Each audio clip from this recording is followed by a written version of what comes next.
All right, I have actually several things to hand out for you guys, and I just kind of put it all together, and everything is actually front and back. This is, the first thing is your sheet for tonight. Thank you.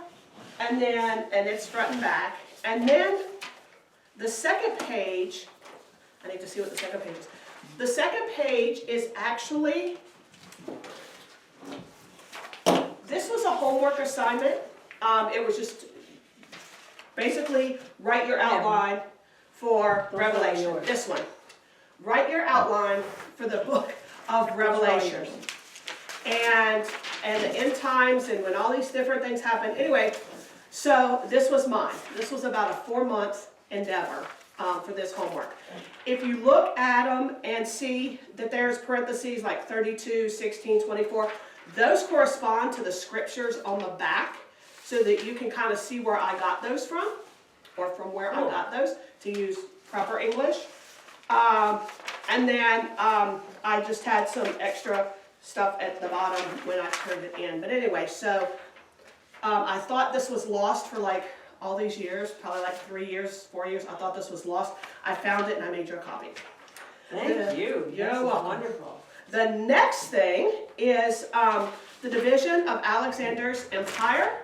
This is out of our kids' history book that I taught them a few years ago, the Mystery of History. This was for volume 1. Anyway, so all the underlines are just my notes that as I was, getting ready to teach them.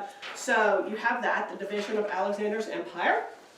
And then the last thing I gave you is the Ptolemies and the Seleucids, which we'll talk about some tonight. And then on the back, I just wrote 42 months, 160 days, time and a half, which does cover Daniel 7, 12, and then a lot of Revelation. A lot of this was when we were studying Revelation. Some was Daniel, some was Revelation. So anyway, that's what's on the back of that because I see charts, and so that's one of the charts that I just made. And then the different time frames. So those are your papers that I have for you. And all right. Oh, and on your paper, I have just a really quick timeline of just kind of when things happen, so we can just kind of keep an eye on that. And these are things that were not on our Daniel timeline. And then I have just a couple of other, your definitions of some stuff, and then the summary on the back of all of tonight. So you can just read the summary and zone out the whole rest of the class in that. But not really. All right, you are probably going to want your storyboard, if you did one, which is pages 22 and 23. You will probably want your statue picture from page 25. And probably your Daniel timeline chart from page 149. And so that should get you pretty much a good portion of the way through class tonight. Especially your timeline and of course your storyboard. I didn't do storyboard. I just wrote things out. That's all I do. I don't draw. I just wrote things down. Like I divided the ram and I wrote it down, and then I did a goat and I wrote it all down, and then I had like little other things kind of attached to it. Let me see. Here's I don't think I got that detail, but well, this is what I did. Like there's the ram and there's the goat, and then there's the very small horn. So I just wrote like, surprise, a chart. Surprise, we have a chart. Oh, charts make me very happy. Charts, this Daniel chart, all these charts, I get thrilled about charts. All right, so we will get started. First, let's test some of your brain knowledge. All right, what is the overall theme of Daniel? The scripture that we've seen over and over and over again. God's in charge and does what he pleases. Pretty much. The God Most High, which is what? El Elyon, rules over the realm of mankind, or ESV says the kingdom of men, and bestows it or gives it to whomever he chooses. So, in Daniel 1 through 6, who actually did the dreaming? Nabi. Nebuchadnezzar. Right. Who interpreted it? Daniel. Daniel. And what were the dreams about? The first one was the statue with the gold head. Right, but like just an overall kind of theme of what did he dream about? What were those The dreams? kingdom, The his kingdoms kingdom. to come. Yeah, his kingdom now, because that second dream when he was an animal, and then his future kingdom, and then future kingdoms. In 7 through 12, who did the dreaming? Daniel, Daniel. And who interpreted it? Gabriel. well, an God. angel. Gabriel and God. And what was it about? What were they about, really? The end times. The future, well, not all about the end times, because some of it was also about the Future kingdoms Future and kingdoms. the end times. Right, so earthly kingdoms, like in the near future, and then heavenly kingdoms in the far future. So we had a lot of near-time prophecies, which were typically partial fulfillments, end-time prophecies where they'll be fully fulfilled, and then tonight we're actually going to look at like some types or some pictures of, yes, this looks like something, but when it happens later, it's really it's like a type or a picture of this thing. So, when you look in Daniel 8:1, what is the time phrase for this chapter? The third year of, what's his name? The reign of Belshazzar. Right, the third year of the reign of Belshazzar. So, how much time has passed between chapter 7 and chapter 8? 2 years. About 2 years, yes. Because chapter 7 was his first year. Chapter 2 was his second year. Third year. So about 2 years.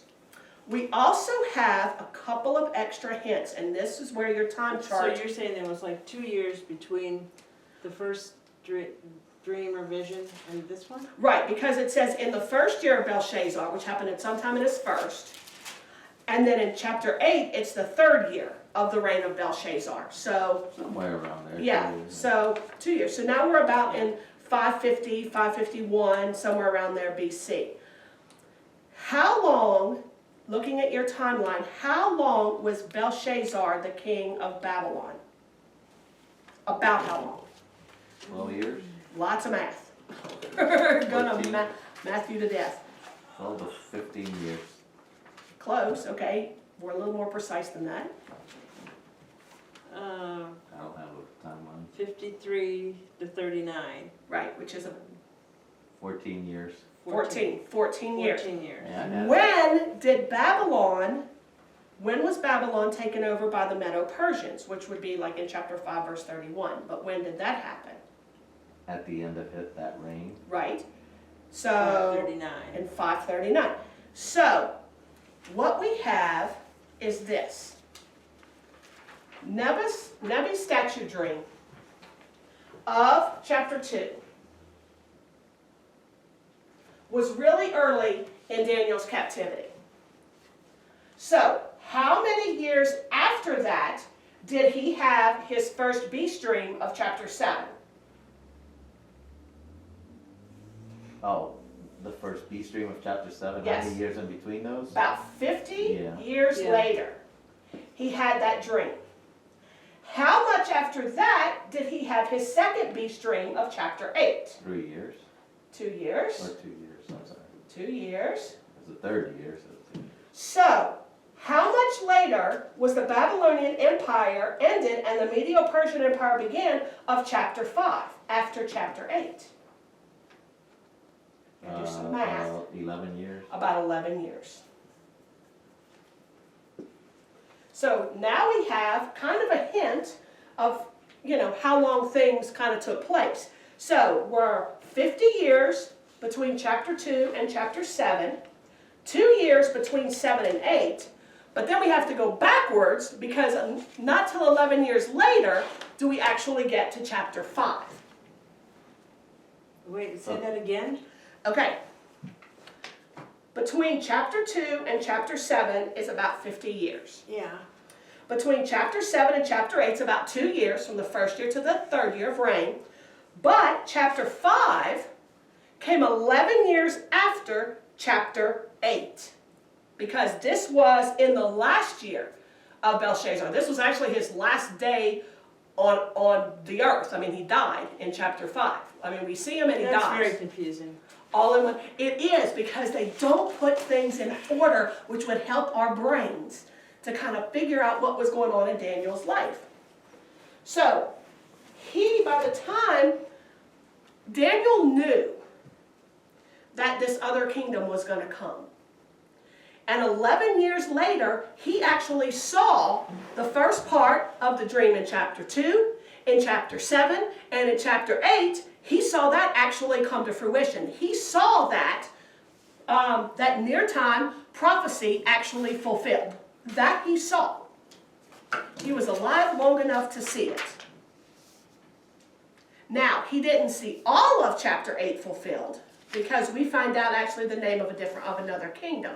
But he did live long enough to see at least that second body part to actually be fulfilled.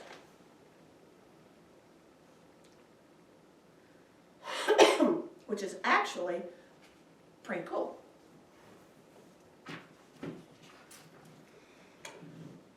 So, in verses 2 through 4, where does this vision take place? He is very specific. In Susa. Province of Elam, And where was he? by the canal. Well, he was in a citadel of Susa that was in Elam, and he found himself beside the Ulai Canal. Now, the citadel of Susa in the province of Elam and the Ulai River, the citadel was a winter palace, and it actually was the winter capital of the Persian Empire. And that was actually established by Cyrus. And it sits in modern Iran. Persia, Iran, Babylon, Iraq. If Persia didn't take over till 11 years later, did this citadel even exist? Probably not. No. It's in his vision, but So at the time, Susa, of course, existed. Elam existed. And the Ulai River, the Ulai Canal, obviously it existed. But this citadel did not exist. I'm sorry, it's not up there. This citadel didn't exist. It was established or built by Cyrus.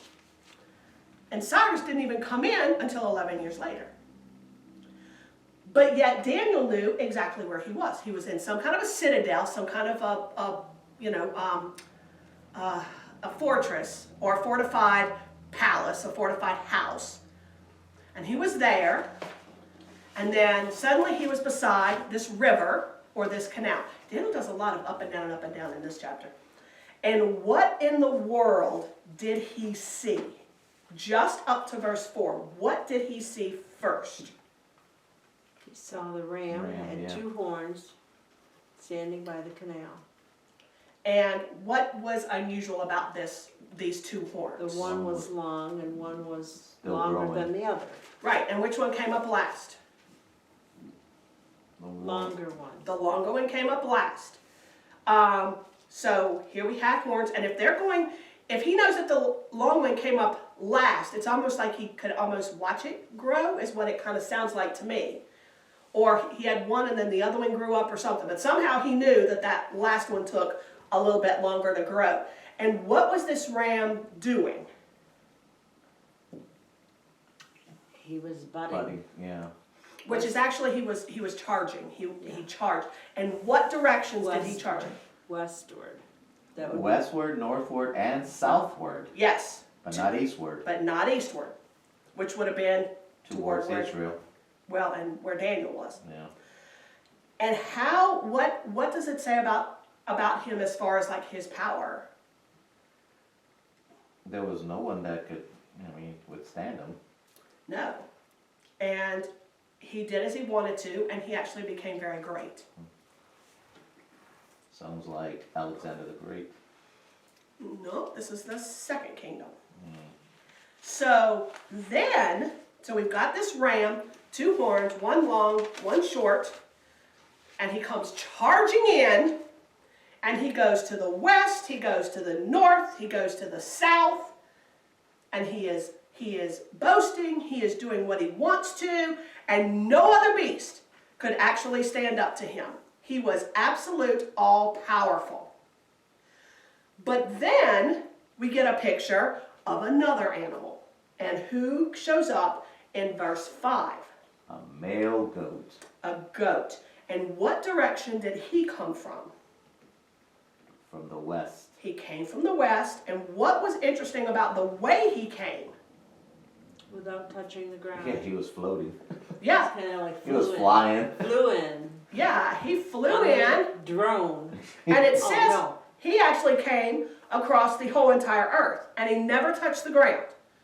So he came from the west and he flew across and he never ever touched the ground. So we've got a flying goat. Male goat. Male goat. Poor Daniel. And what did this goat have? He had a horn between his eyes. Conspicuous. A conspicuous horn. And that conspicuous means pretty much what we think conspicuous means. It's standing out so that it's clearly visible and it's there to attract attention. Well, Would he be known as the first unicorn? that's what I was, I had the same thought. I was like, look, it's a unicorn goat. And it's a flying unicorn goat. I mean, you A don't unicorn get is a horse. So. No, unicorn means one. Well, I know, horn. but when you think of unicorn, you always think of the. Not anymore, I'm thinking of a flying goat. Yeah, me too. So what have we learned? What do those horns represent? What, all through Daniel, or through Daniel, really, Kingdoms. 7 and 8? Kings. Yes, kings and kingdoms. Kings and kingdoms. And then what did this goat do to this ram that nobody else could stand up to? Yeah, he basically Trampled him. trapped. Yeah. Yeah, it says he was enraged. And he broke his horns. And he broke his horns and he trampled him to death. And the poor ram was gone. There was no more. So if he's dead and his horns are shattered, what does that, in our minds, what does that mean? What is also shattered and quote unquote dead? Kingdoms. Kings and kingdoms. Yeah, the kingdom and the king is dead. So what the goat or what the ram represents is gone. The kingdom is gone. And so this goat became powerful, and now he's so powerful that nobody can stand up to him. So he kind of took over the power of the ram. Now, we have this conspicuous horn. What happened to this little to this conspicuous horn? We're still in 5 through 14. What happened to that horn? It broke off. It broke. Well, if it broke, what does that It was normally mean? replaced by 4 horns. It was replaced by 4 horns. But what else happened with those 4 horns? It didn't just stay 4. One came out with a little horn. From Yeah. the 4. Then we have a small horn. Yeah, out of the. I was a little confused on that. Was it out of the 4 horns, Yes. another horn came up And so out there of that one? or are you thinking the 4 kind of fused together and made one horn? Mm-mm. No. Is that what you're thinking? Uh-uh. That out of No, those? I was trying to, was the little horn that came out, came out from one of these horns or came out separate? It came out separate. It was a different horn. Yeah, totally. it was a small horn. It was a small horn, not a little horn. It was a small horn. I know. Out of one of the horns, a small horn came out. A small horn came So up. there's still the 4, and then And out then of the that other one ones- came out. So one of them branched. Yes. Sprouted. Yes. Okay. Sprouted. But what is so odd though about those 4 horns? What did they not do? Have any power? Well, but when we normally see, when the little horn came up, what did it do? When the little horn of chapter 7 came up, what did it do to 3 of the horns? It It uprooted replaced them. them. Yeah, it uprooted them. Do we ever see that any of these 4 horns are actually uprooted or destroyed? No. No. So this is almost like from one of the 4 comes this other kind of a kingdom or ruler or something. It's like, yeah, a single kingdom divided in 2. Right. And so he's got this little branch thing coming off of his head, off of one of these horns. So one kingdom divided, one of the 4 kingdoms divided. Right. So to speak. And went out this way. So he went from one horn, one conspicuous, One big horn. to 4 horns, which we're not told if they're big or little, and then a little small horn Out of one of the branched off of one of them. And that's going to be very, very significant. And the small horn, not all of the horns, just this small horn, grew exceedingly toward the south, the east, and the beautiful land. Where is the beautiful land? Israel. It's in Israel. But it didn't stop there. Where else did it grow? Heavenward. To the host of heaven, and he caused some of the stars to fall, and he trampled them. Now we found this with the chapter 7 horn. And now it's happening with this chapter 8 horn. The host is Sabah, like we say, Adonai Tzabaot, which is God of the heavenly hosts. So it could be the people of God, or the saints, God's people. He also magnified himself. He was boastful. Well, he became great. He magnified himself to be equal with the commander of the host. And he removed the regular sacrifice. But why does it say this host was given over to this small horn? On account of transgression. Yeah, because of their transgressions, because of their, and in Aramaic it's rebellion. Because of their rebellion. What verse is that? That 12. 12. All right. Oh, no. And it's account of their transgression. The host will be given over to the horn, along with the regular sacrifice. And it will fling truth to the ground, which is just get rid of it, and it will perform its will, and it will prosper. Does anybody have a guess about what the regular sacrifices would be? And that's the Was ones there that would be daily done. sacrifices? Right, which would be the sacrifice of what? The lambs? No, grain. It's a Grain. a grain offering. And if you want to cross-reference, that's Numbers, I was going to say, it has to be in Numbers. chapter 28, Number all the... verses 3 through 6. Numbers chapter 28, verses 3 through 6. And then Ezekiel chapter 46, verse 14. What was the purpose of the daily sacrifice? Your, like, to basically cover what you've done. I mean, it was sacrifices like, it was individual sacrifices. So, like, if it was I'm trying to think, if it was a sacrifice because you did something wrong to somebody, or a sacrifice because of... So it wasn't done... Okay. And then, it also says, he removed those regular sacrifices. Where did we see in Daniel a change of the law or a change of the times? Oh, the 4th beast? Yeah, in Daniel chapter 7, verse 25. The 4th beast tried to change the times and the... Yeah. That other doggone horn, that he will speak out against the Most High and wear down the saints of the highest one, and he will intend to make alterations in times and the law.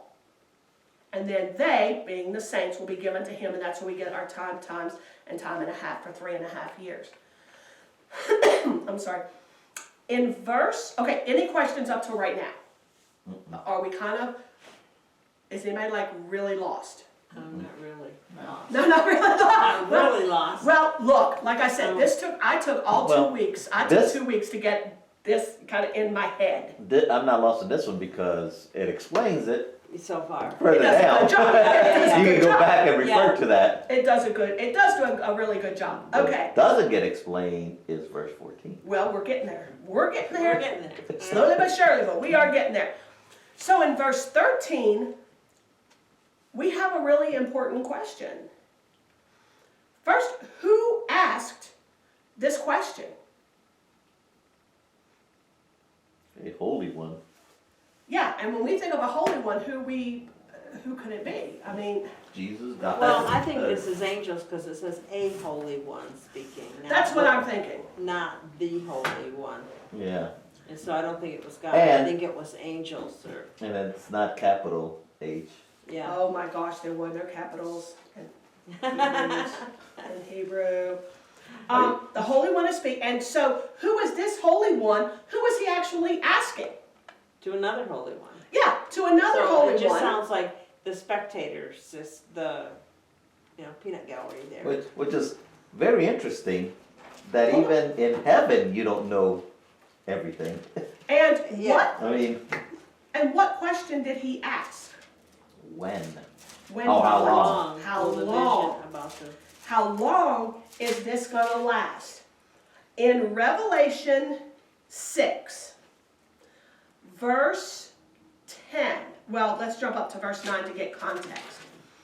When the Lamb, who is Jesus, broke the fifth seal, I saw underneath the altar the souls of those who had been slain because of the word of God and because of the testimony that they had maintained. So they didn't turn from it. These are overcomers. And they cried out with a loud voice, "How long, O Lord, holy and true, will you refrain from judging and avenging our blood on those who dwell on the earth?" So you think Daniel heard this? So, could he have heard this? Yeah. So that this is actually one of them, maybe He overheard before them this, say that? yeah, saying, how long? How long is this? Will the vision about the regular sacrifice apply? So obviously this person sees some of this vision. While the transgression causes horror, so as to allow both the holy place and the host to be trampled. How long is all of this going to last? How long? Well, in Revelation 6, there really isn't a big answer. In Revelation 6,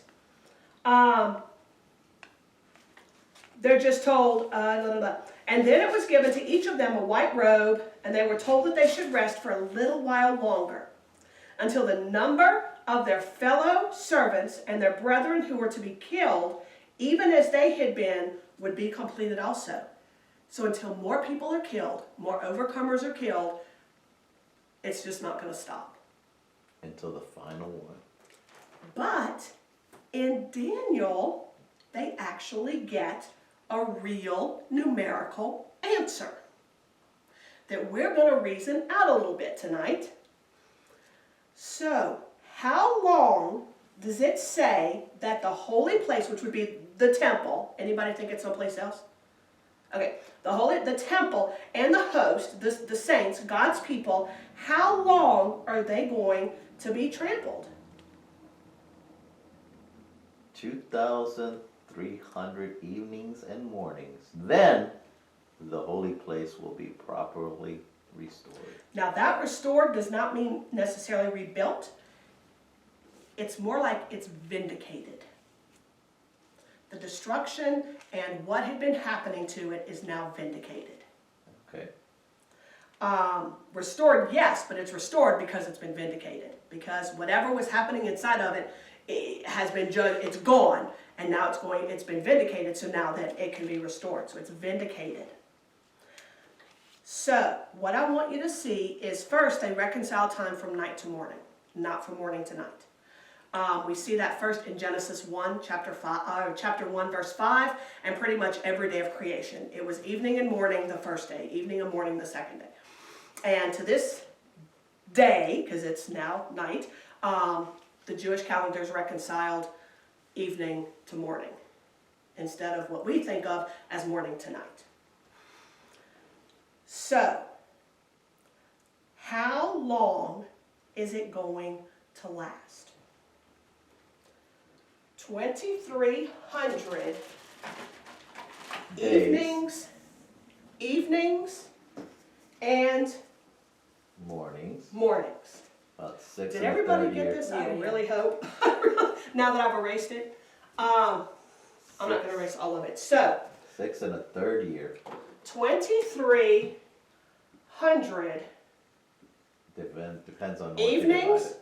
and mornings would mean how many real days? Is it 2,300 days? Or because we have 2,300 evenings, and mornings, is this actually, if there's evenings and mornings, then there's really only like, what, 1,550, right? No, 11, I can't do math, that's why I write it down. 1,150 complete days. How do you figure that? Yeah, how do you figure that? Okay, this is what, okay, my brain. I see what you're doing, but I don't. Yeah, you divide it see by why half. would you do that? Yes, because if I'm gonna have 2,300 evenings, and 2,300 mornings, right? An evening and a morning equals 1 day, right? Yeah. Okay, so if I'm gonna have 2,300 evenings and mornings, to me, they're counting it twice. It's like saying, I can't even think. If I'm gonna have 2,300 apples and oranges, that's really bad. But see, to me, that doesn't make sense because even at the beginning it says, and there was evening and morning, It's day one one. day. Right. So that's 1 day. See, I don't know how to explain, but I see it as this is 123 evenings and mornings, not 123 evenings and 123 mornings. I'm sorry, not 2,300 evenings and 2,300 mornings, which to me would then make them equal 2,300 full days. But if it's 2,300 evenings and then 2,300 mornings, to me, then that would be this. We'll agree to disagree. And that's fine. That's perfectly fine. Yeah, I mean, to me, it's like you're saying the same thing. I mean, I know you're counting your evenings and you're counting your Right. mornings. There was 1150 days because there was. But see, that's not true because And you can then say for there were them to be 2,300 together- evenings and there were 2,300 mornings. So that means actually it's Yeah, 4,600. that would make it twice as many, not half as many. See, but I think that it takes 1 and 1, right? So it would take 12 and 12 2 out of this. makes 1. Right. So if it was like 12 mornings and 12 evenings, like 1 morning, 1 evening, so that's 1 out I of get each. what you're saying. That's 1 out of each column to make 1. So that's 2 becoming 1, which is kind of crazy because that's covenant. But anyway, 2 to 1, and that's not in the scripture. That just made me think. So if it's 2, takes 2 to become 1 whole, like 2 halves I know what to you're become saying. a whole, Yeah. then if we divide by 2, then we get 1,150 days. I don't get that. I mean, Okay. I see where you're getting it, but I don't subscribe to it. That's fine, and you can, that's fine. Okay.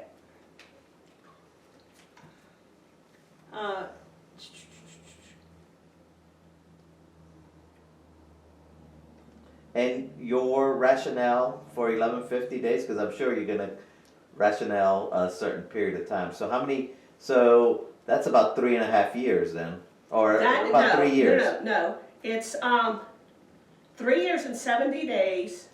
If it's lunar, 3 years and 55 days. It's actually, do it this way.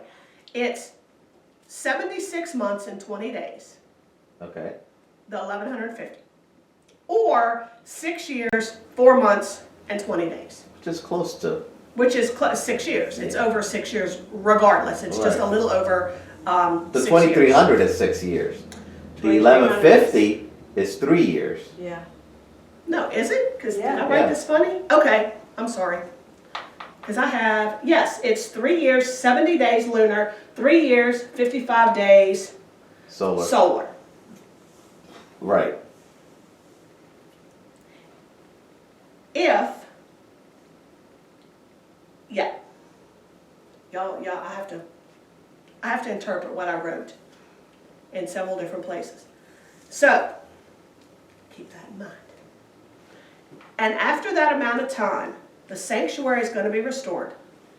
It's going to be vindicated, and we're going to get into that. So just keep that up here, file it away for just a second, because we are going to get to that later on tonight. This is touching it, and we're going to really dive into it in just a few minutes. We just dipped our toe.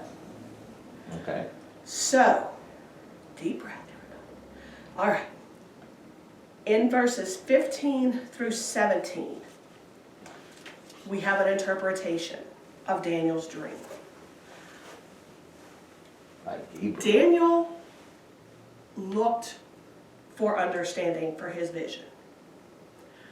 Which almost implies to me that he didn't have this kind of, I hate to say automatic understanding of the dreams, but it just seemed like the interpretation of the king's dreams came pretty fast.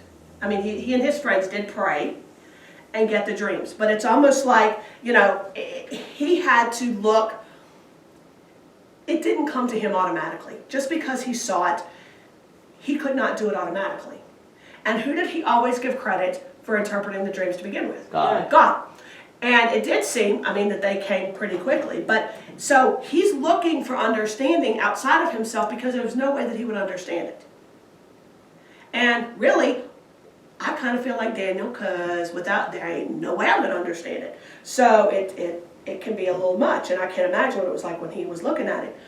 But who actually interpreted it? Gabriel. Gabriel is a really cool name. It could mean one of two things, depending upon where you put things. It could mean God is my hero, or it could mean a strong man of God. I kind of think because every time we see Gabriel, he's always given a message from God that, he's a strong man of God. He gives a message from God. But I like God as my hero too. So, but it could mean either one because it's made from, the first part means like a strong man or a hero, and of course El is God. So is he God my hero, or he's a hero of God or a strong man of God? Okay, so Sure. when Daniel's writing this, okay, Yes. he's no longer in the vision. No. Correct. But Correct. so he's writing his experience of this vision that he had. Yes. Okay. So while he was in the vision, he sought to understand it. Right. Yes. Okay, and because I'm wondering, he always prayed to get his understanding, and he didn't pray in this instance, but he was in the vision at the time. He was sought to understand it. And he's just relating that after the fact. Right, and I think this just goes more to the fact of what he told, that my God gave me the interpretation. So in here, it's and here almost like God's that's given him the interpretation. right, as well. exactly, because I think it's just his way of saying, I didn't come up with this. Yeah. I couldn't have come up with this.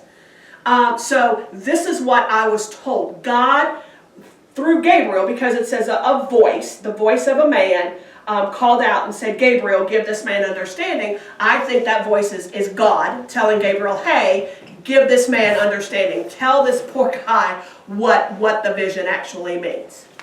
Because Gabriel is standing there. Gabriel is with him.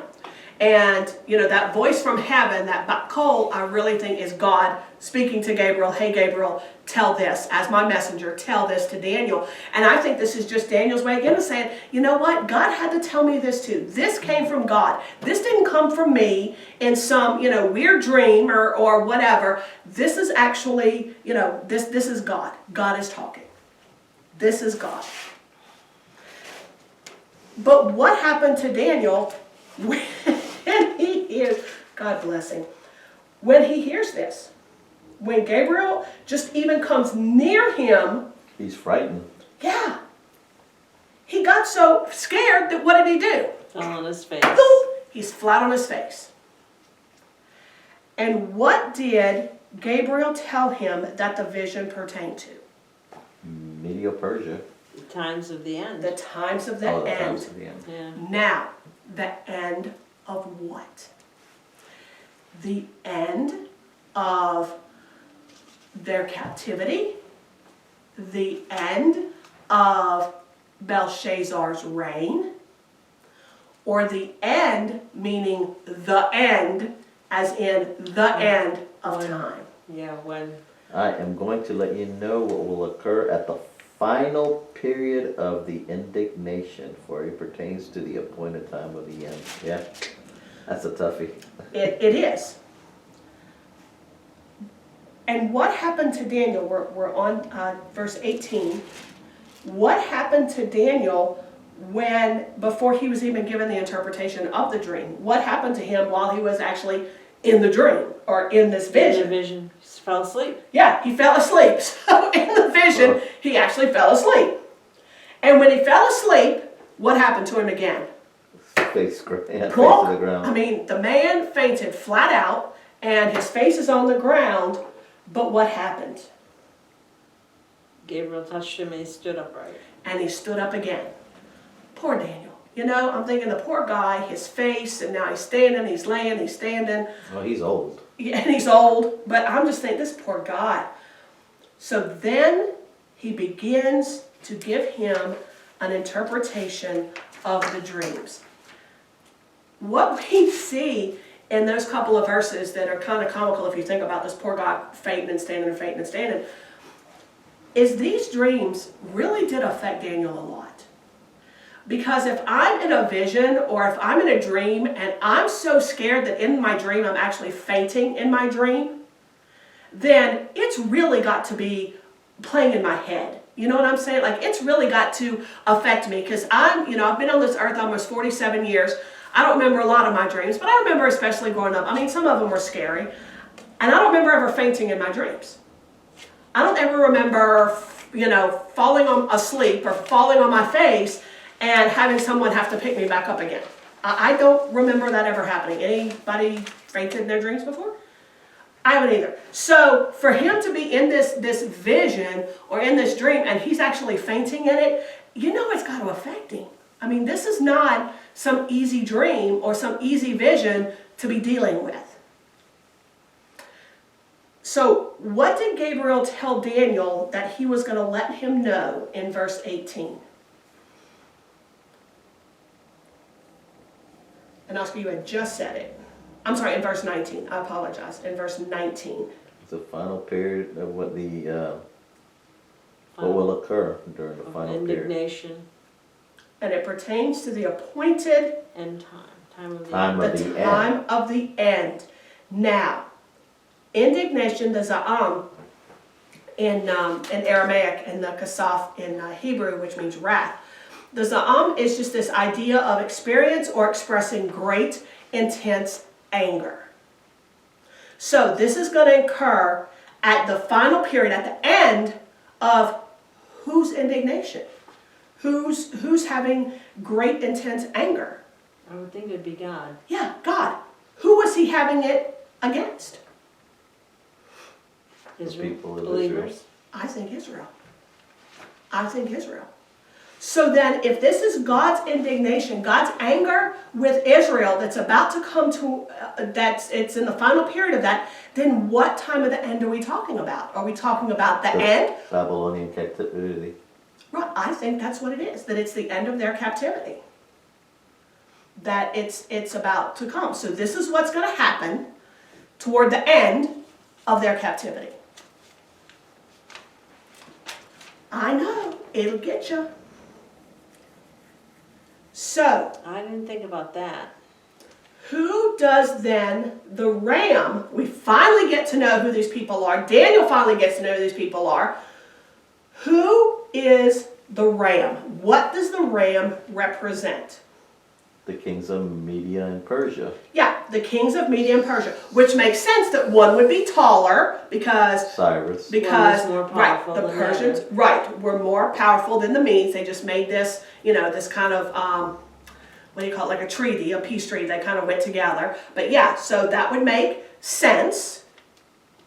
And so what does this kind of correspond to in the Daniel 7 dream? Because in the Daniel 7 dream, we didn't see a ram. So what would it be?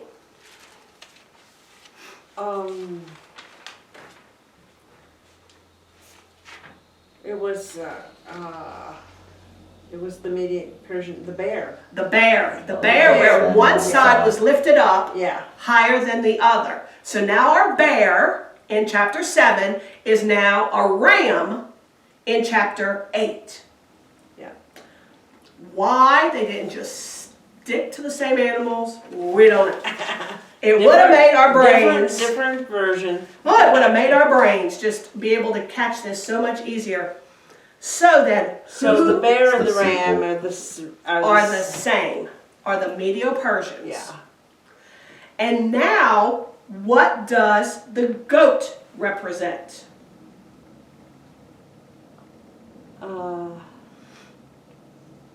In verse 21. The terrible. And The now he's third kingdom, I guess. And now he's suddenly a shaggy goat. Before he was just a goat, now suddenly he's a shaggy goat. Represents the kingdom of what? Greece. Of Greece. And the big horn that was between his eyes was the what? Alexander the Great. Well, no, what's it say? Just scripture. Scripture never says Alexander the Great. What's the scripture say? Where are we? The large horn between us is the first king. The first king. The first king. The Yeah. first Greece. king. Now, what we have to understand is that this is the first time in the history of the world that these kingdoms are ever mentioned. Medes, yes. Persians, yes. But a Medo-Persian joint kingdom and the kingdom of Greece, first time they're ever mentioned in history. First time. Because that coalition won't even happen for 11 years. In chapter 5, 11 years later. So this is the first time that these two kingdoms have ever, in the history of the world, been mentioned. Never before. That's pretty neat. So, this conspicuous horn between his eyes is the first king. And so since the goat trampled on the ram, then who would be the third kingdom of Nebuchadnezzar's statue? Who would be the third kingdom? We had Nebi, we have the Medo-Persians, and so who's the third? Greece. Greece. It would be Greece. Yeah. Now, this is the other thing. How many horns came out of the ram's head to begin with? One. One, and then that one broke, and then what showed up? 4. 4. In the Daniel 2 statue, I'm sorry, in the Daniel 7, what animal was represented or represented the third kingdom? The leopard. And how many heads did he have? 4. He had 4 heads. Cool. So now we have, I know, I saw that and I was like, oh! And so, And he had how many horns on his head? 4! And then 1 popped out. So, the leopard with 4 heads in chapter 7 now became a shaggy goat, flying goat, that ended up with 4 horns.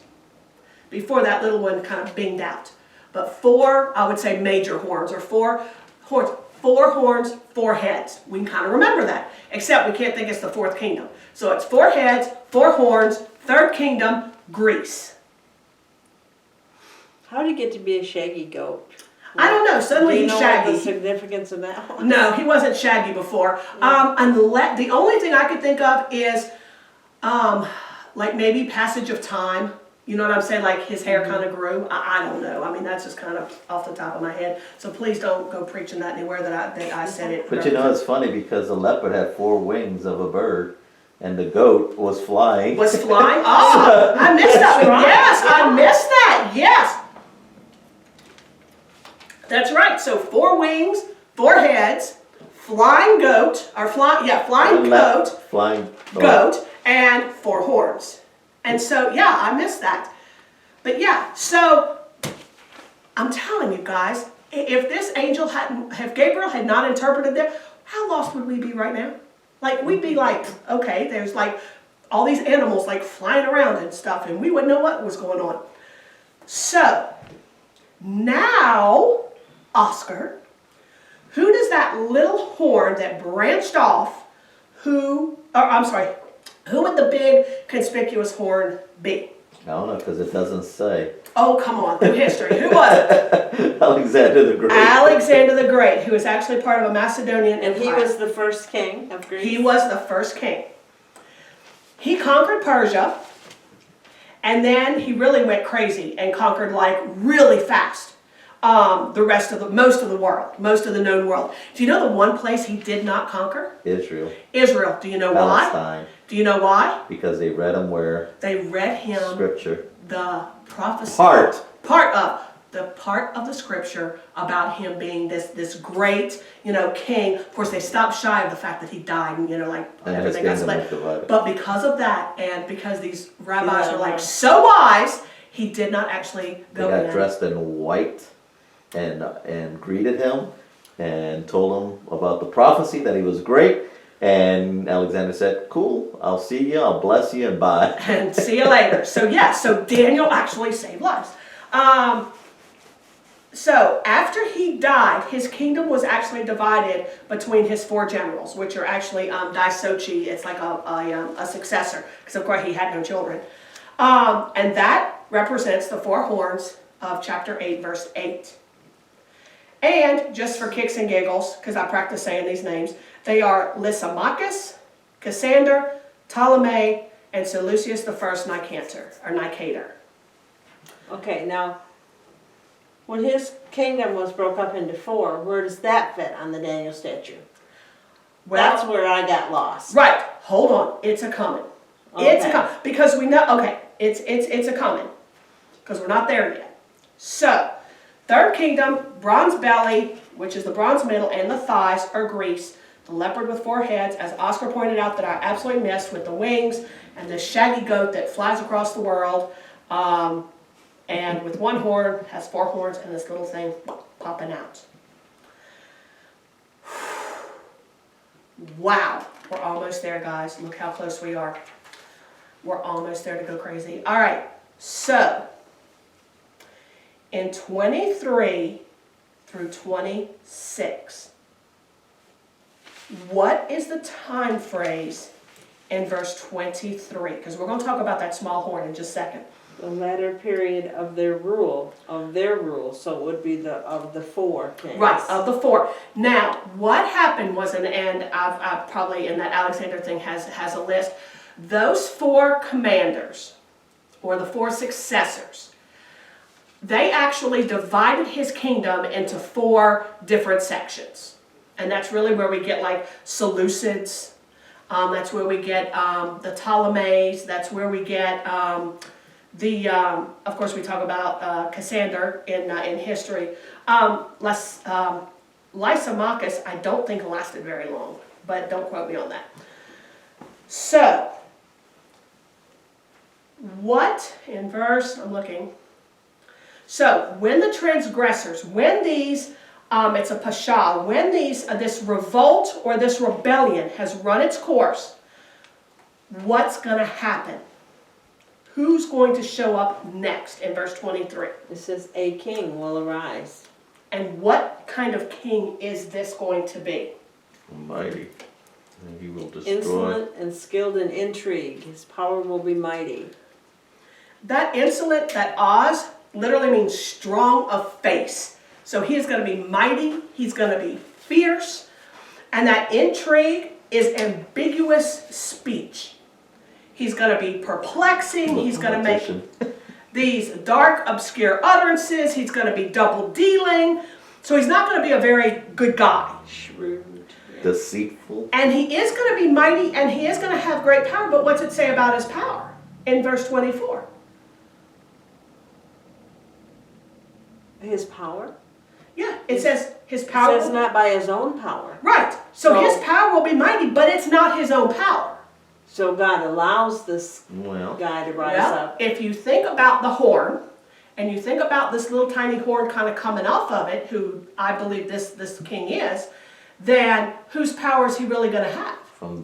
From this horn.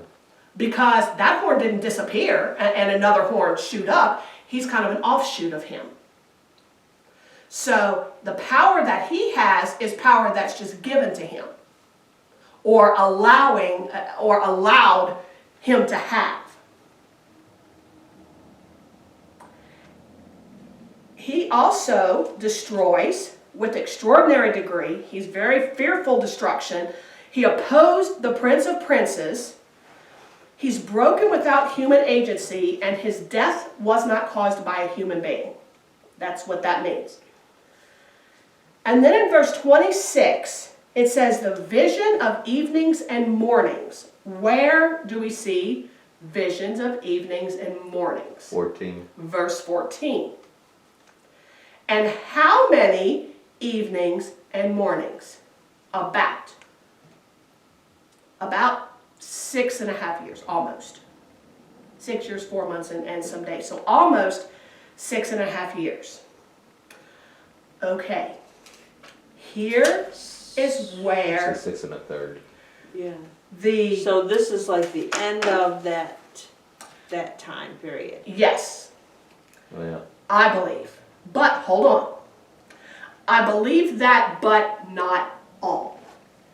Because, okay, see if we can follow this. If I can even follow my own. Are you going train to, of thought. for it pertains to many days in the future? In the future. Which- But it does. The vision of the evenings and mornings, The vision. which is true, but it pertains to many days in the future. Well, yeah, because Greece, Yeah, but no, when they say that, they're talking about an extensive amount of time. but But aren't this is, this vision is all about the future. So I think that he's just reiterating that this vision, this whole thing pertains to the future, yeah, you know, Many.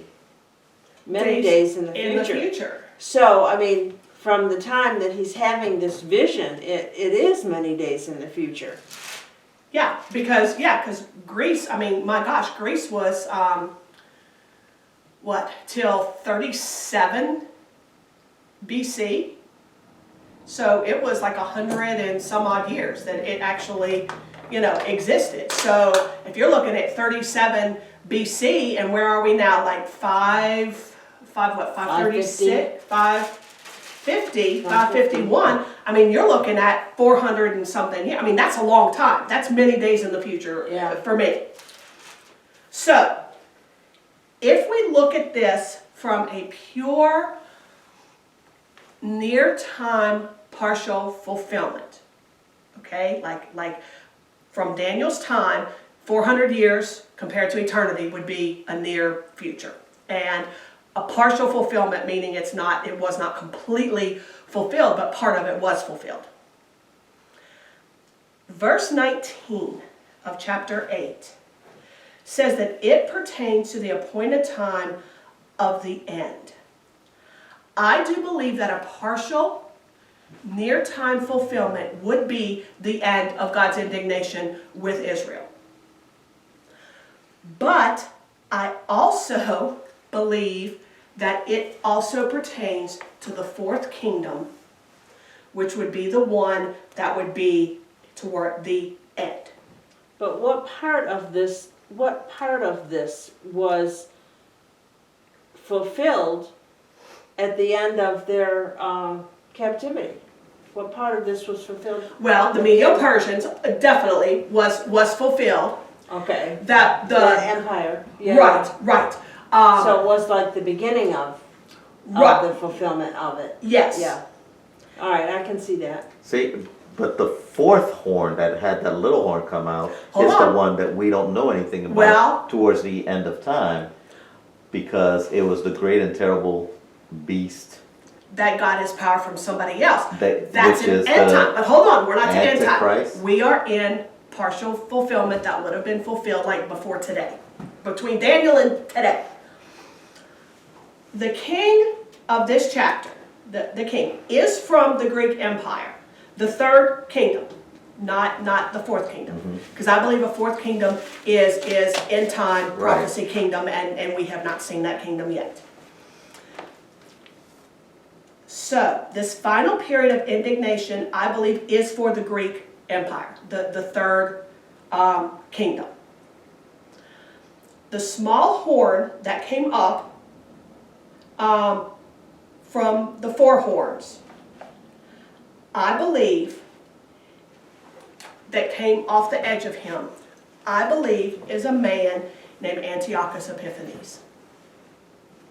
I've heard that. Because he actually was part of Seleucid Nicator's kingdom of Syria. He was not given a kingship, but he was given a rulership in Syria. And also, I mean, he went all over. But so, the little horn of chapter 7 And the small horn of chapter 8, I don't believe is the same horn. I think that the chapter 7 horn is the fourth kingdom. Wait a minute, the chapter 7.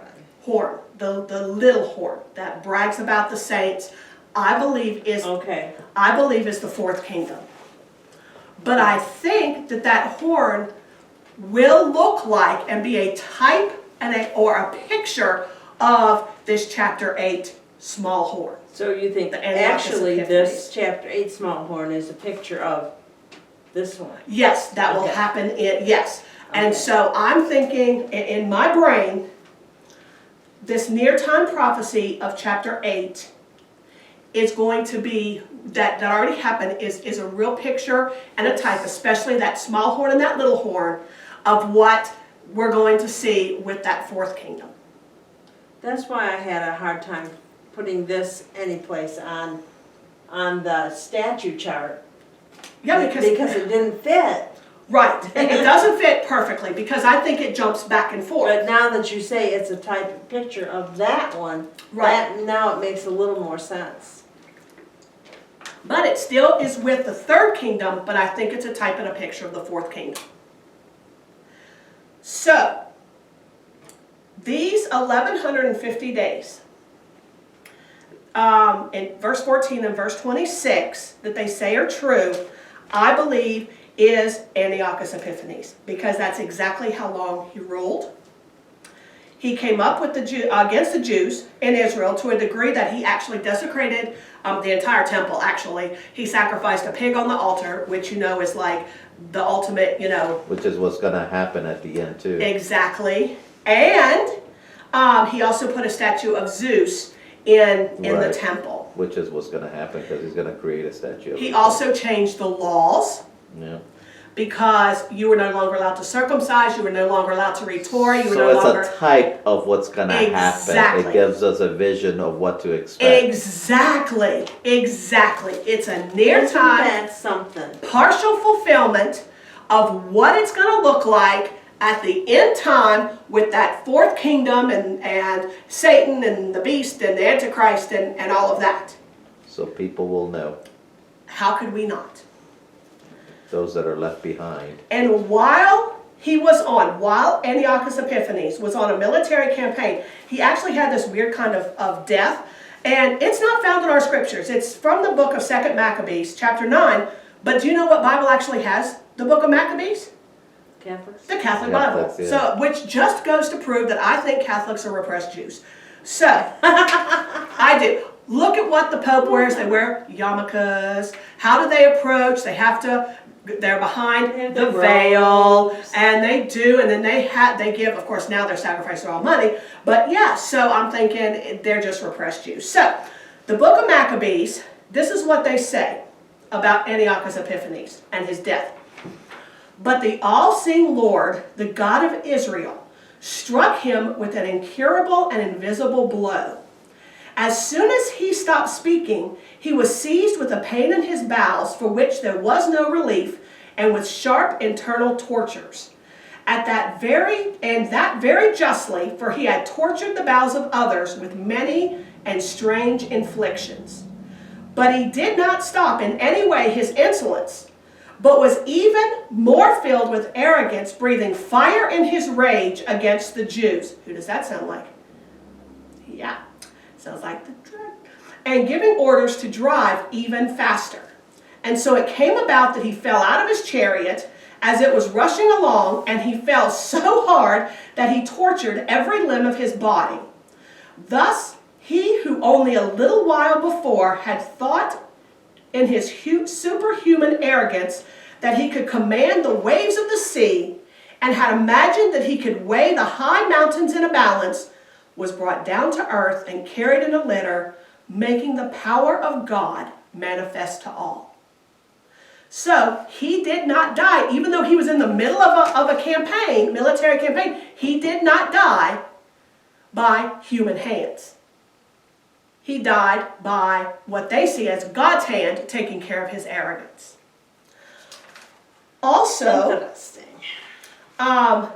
The 1150 days represents the transgression of Antiochus Epiphanes from 171 to 164. It also fits the Maccabean revolt, which lasted, guess how long? Half of that, 1150 days. So depending how you look at it, it could be either one, or both, Or none. or none. So it was from, afterwards, the temple was cleansed. The oil for the menorah, which they had enough for 1 day, lasted 8 days. Temple worship was reinstated, and we get to celebrate Hanukkah. And Jesus actually celebrated Hanukkah in John chapter 10, verse 22. It took about 20 years, actually, for that fighting to actually completely stop. Because what the Maccabees got back was Jerusalem, not all of Israel.